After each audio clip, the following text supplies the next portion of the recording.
नमस्कार साथियों, स्वागत है आपका हमारे इस चैनल में। हमने एक सीरीज शुरू की है जिसका नाम है homophones means confusing English words.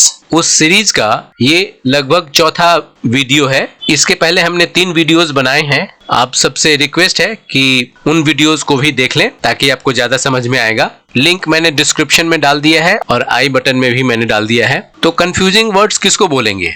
कुछ वर्ड्स मैं आपको दे रहा हूं कि कुछ वर्ड्स कैसे कंफ्यूज करते हैं। जैसे फॉर एग्जांपल मैं आपको एक वर्ड दे रहा हूं BAIL बेल, राइट, और BALE बेल और BELL बेल। तीनों ही वर्ड में अगर आपको सुन करके बताना हो तो आप कौन सा बेल पिक करोगे? BAIL बेल या BALE बेल या BELL बेल, राइट? है ना कंफ्यूजन? तो ऐसे वर्ड्स बहुत सारे होते हैं इंग्लिश में। इसी को समझने के लिए हम आज का सेशन शुरू करते हैं और ऐसे कंफ्यूजिंग वर्ड्स को हम होमोफोन्स कहते हैं। इसमें होता क्या है कि जैसे BAIL बेल और BALE बेल और BELL बेल, इसमें आपको क्या समझ में आ रहा है? इसमें ये समझ में आ रहा है कि सुनने में सेम लग रहा है, मतलब आप यहाँ पे देखो साउंड या प्रोनाउंसिएशन सेम है, राइट, लेकिन उसकी स्पेलिंग क्या है? अलग है, डिफरेंट है। हमने एक बॉक्स में यहाँ पे टॉप कॉर्नर में यहाँ पे डाला हुआ है एक समराइज करके कि इसकी प्रोनाउंसिएशन क्या होती है, इसकी साउंड क्या होती है,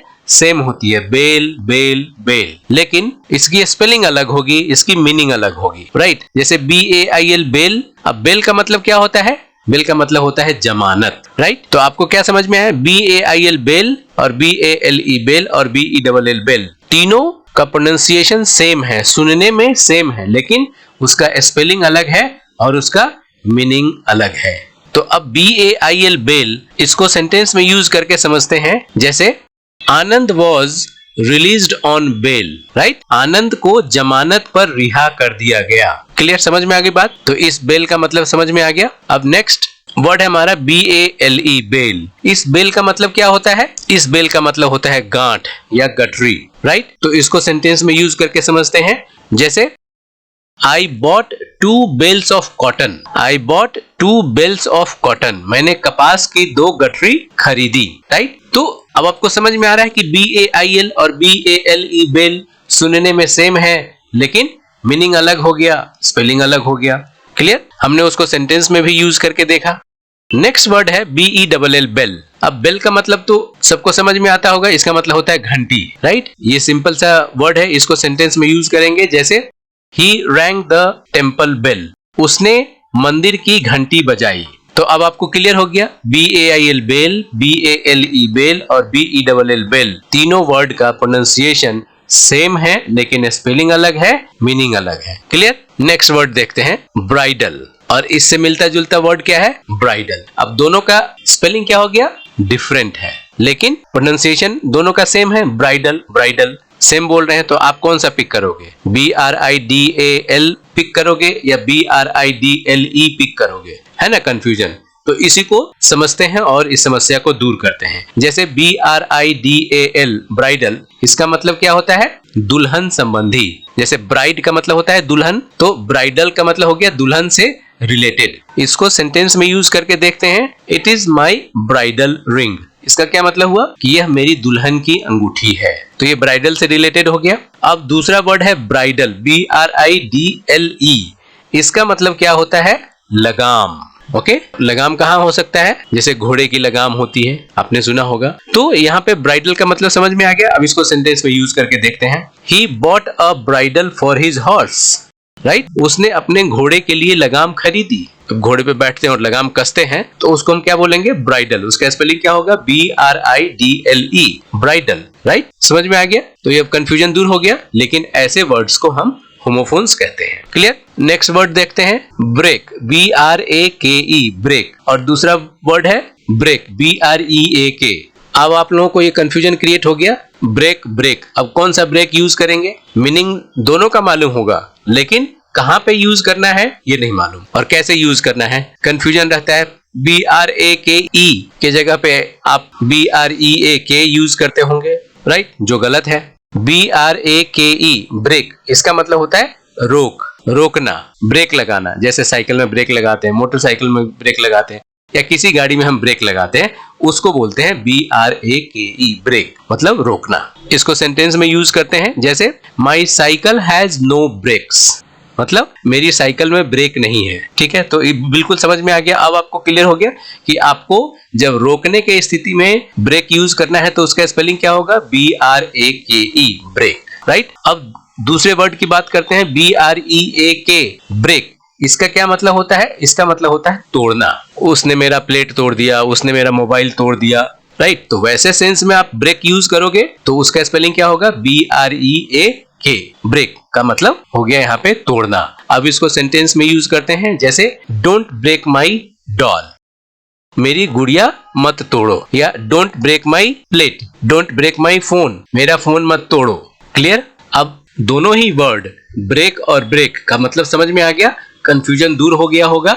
BRAKE, ब्रेक का मतलब होता है रोकना, और BREAK, ब्रेक का मतलब होता है तोड़ना। और दोनों का हमने सेंटेंस में यूज भी किया ताकि आपको ज्यादा समझ में आए और आपका कंफ्यूजन दूर हो जाए। लेकिन ऐसे ही वर्ड्स को होमोफोन्स कहते हैं। क्लियर। नेक्स्ट वर्ड है बॉर्न, BORN, बॉर्न, और दूसरा वर्ड है BORNE, बॉर्न। दोनों ही वर्ड का प्रोनाउंसिएशन क्या हो गया, सेम हो गया, लेकिन स्पेलिंग अलग है, मीनिंग अलग है। इस बात का आपको हमेशा ध्यान रखना है, तभी वो होमोफोन्स होगा। तो BORN, बॉर्न का मतलब क्या होता है, जन्म हुआ या जन्म लिया।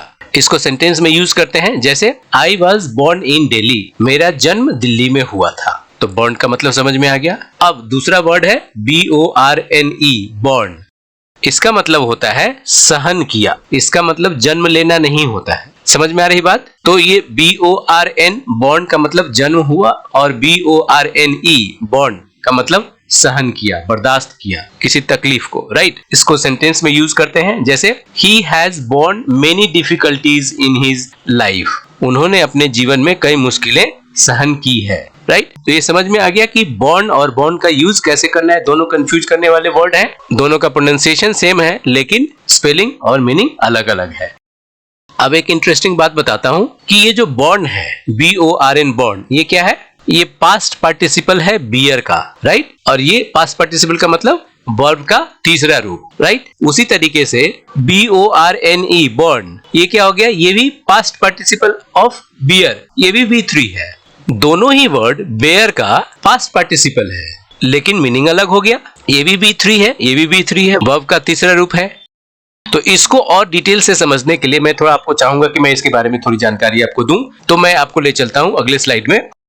बॉर्न और बॉर्न दोनों पास्ट पार्टिसिपल है, वर्ब का तीसरा रूप है किसका, बेयर का। तो इसका मतलब हो गया कि हमको बेयर को समझना पड़ेगा पहले। राइट, ये कैसे हुआ, तो आइए हम पहले बेयर के बारे में समझते हैं। जैसे बेयर का मतलब क्या होता है सब लोगों को मालूम होगा, लेकिन बेयर दो तरीके से यूज होता है। इसका पार्ट्स ऑफ स्पीच क्या है, दो है। बेयर हम वर्ब के भी रूप में यूज करते हैं और नाउन के रूप में भी यूज करते हैं। कैसे, अभी आपको पता चलेगा। जैसे अगर हम नाउन के रूप में यूज करेंगे तो बेयर का मतलब हो जाएगा भालू, जो सब लोगों को मालूम है। और अगर हम वर्ब के रूप में यूज करेंगे, इसका दो मीनिंग है, ध्यान रखना है।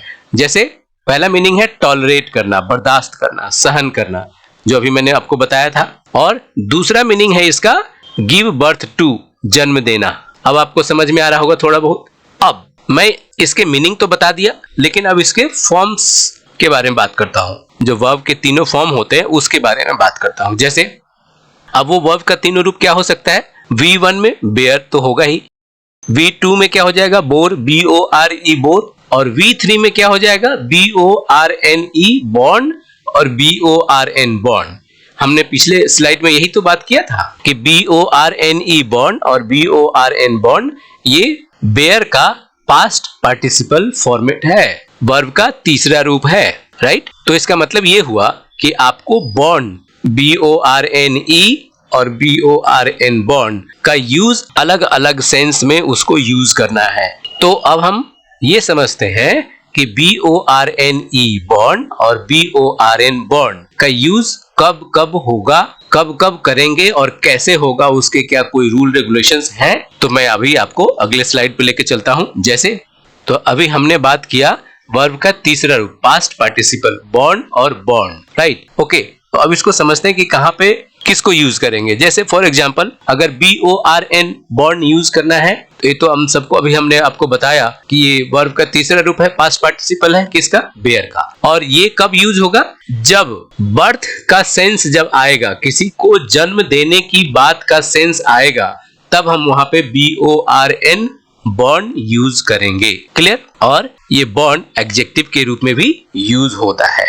दूसरा है BORNE बॉर्न, ये भी पास्ट पार्टिसिपल है, ये भी वर्ब का तीसरा रूप है किसका, बेयर का। लेकिन इसको कब यूज करेंगे, जब बर्थ का सेंस नहीं होगा। तो बर्थ का सेंस नहीं होगा तो दूसरा क्या सेंस होगा, हमने ये जाना कि बेयर का दूसरा मीनिंग क्या था, बर्दाश्त करना, टॉलरेट करना, सहन करना। उस सेंस में जब भी आएगा तब हम वहां पे पास्ट पार्टिसिपल वर्ब का जब तीसरा रूप यूज करना होगा तब हम वहां पे कौन सा स्पेलिंग लेंगे, BORNE बॉर्न। ठीक है। जब हमें बर्थ का सेंस नहीं देना है तब हम BORNE बॉर्न का यूज करेंगे। ठीक है, समझ में आ गई बात। इसको हम एडजेक्टिव के रूप में भी यूज कर सकते हैं। तो होप आपको समझ में आ गया कि कहां पे बॉर्न विदाउट ई, कहां पे BORN बॉर्न यूज करेंगे और कहां पे BORNE बॉर्न यूज करेंगे। ठीक है, समझ में आ गया। एक बार मैं समराइज कर देता हूं। जब जन्म देने का सेंस होगा तब हम वहां पे BORN बॉर्न का यूज करेंगे। जब जन्म देने का सेंस नहीं होगा तब हम वहां पे BORNE यूज करेंगे। ध्यान रखना है कि बॉर्न और बॉर्न दोनों ही वर्ड बेयर का तीसरा फॉर्म है, पास्ट पार्टिसिपल है। तो कब और कैसे यूज करना है होप आपको समझ में आ गया होगा। अगर ये वीडियो अच्छा लगा तो इस वीडियो को लाइक करें, शेयर करें, सब्सक्राइब करें। फिर मिलते हैं अगले वीडियो में। तब तक के लिए जय हिंद, जय भारत।